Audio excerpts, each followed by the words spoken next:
श्रीराम समर्थ.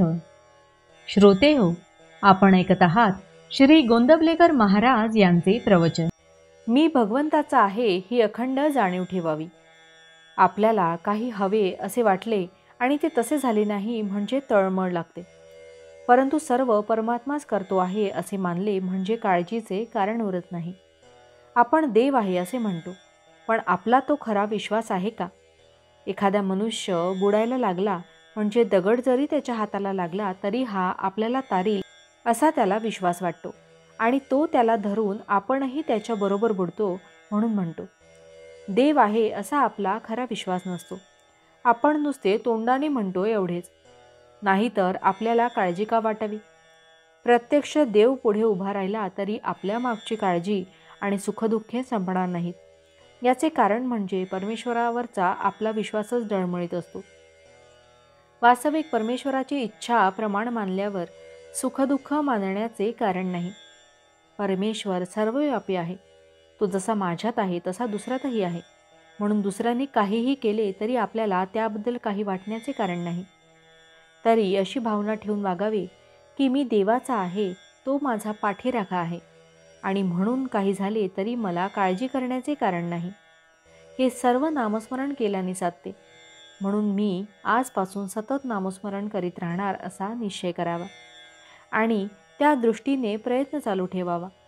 परमेश्वराला शरण जाऊन मला तसे वागण्याची बुद्धी द्यावी म्हणून त्याची प्रार्थना करावी. मनाला पहिल्याने थोडी बळजबरी करावी लागेल. लहान मुलांना शाळेत जाण्याकरिता सुरुवातीला थोडी बळजबरी करावी लागते. मुलीला प्रथम सासरी पाठवतानाही तसे करावे लागते. आपण थोडा तरी नियम करावा. उदाहरणार्थ, जेवायच्या आधी, रात्री निसताना, सकाळी उठताना नाम घ्यायचेच, भगवंताची आठवण करायचीच. असे केले तर ते आयुष्यात फार उपयोगी पडेल. प्रपंचाचा प्रयत्न आज जो चालू आहे तसाच करीत जावा. पण मला भगवंत हवा असे म्हणत जावे. मनामध्ये भगवंताची आस ठेवावी, म्हणजे ती हळूहळू वाढत जाईल आणि तिचे पर्यवसान ध्यासामध्ये होईल. समजा एखाद्या माणसाला घर बांधायचे आहे.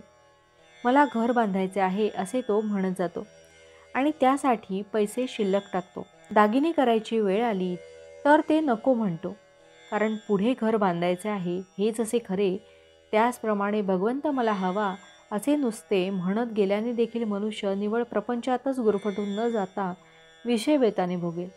खरा ध्यास लागल्यावर ती वस्तू मिळाल्या वाचून चैन पडणारच नाही. भावार्थ, ज्याचा भगवंतावर विश्वास त्याला समाधान खास. जानकी जीवन स्मरण जय जय राम. महारुद्र हनुमान की जय. समर्थ रामदास स्वामी महाराज की जय.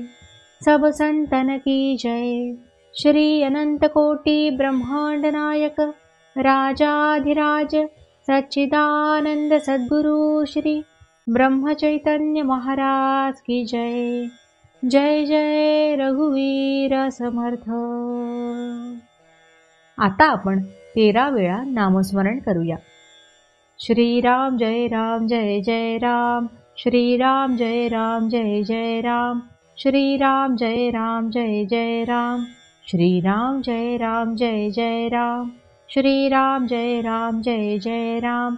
श्रीराम जय राम जय जय राम. श्रीराम जय राम जय जय राम. श्रीराम जय राम जय जय राम. श्रीराम जय राम जय जय राम. श्रीराम जय राम जय जय राम. श्रीराम जय राम जय जय राम. श्रीराम जय राम जय जय राम. श्रीराम जय राम जय जय राम. जय श्रीराम.